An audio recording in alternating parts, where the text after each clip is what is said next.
I am the Tofu Golem. Please enjoy the video. You start by disconnecting the negative battery terminal to prevent shorts. Next, remove the gear shift knob and peel up the rubber boot. Use a trim tool to avoid scratches. Then locate and remove the exposed 8mm and 10mm bolts securing the console. Keep them in a labeled container so reassembly is simple.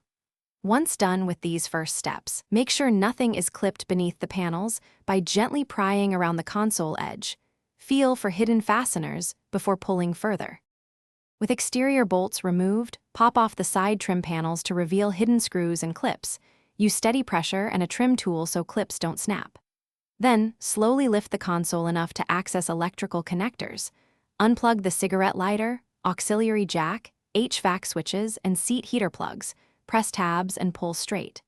If the parking brake cover interferes, release its clips and disconnect the linkage as needed. Make sure to note each connector's orientation for accurate reconnection later. Now lift the center console straight up while keeping an eye on wiring. If a connector binds, stop and free it rather than forcing the console. Once removed, inspect clip locations and fasteners. Replace any bent or broken clips so the console will sit flush when reinstalled. When reassembling, route wires away from sharp edges and tighten bolts to original snugness.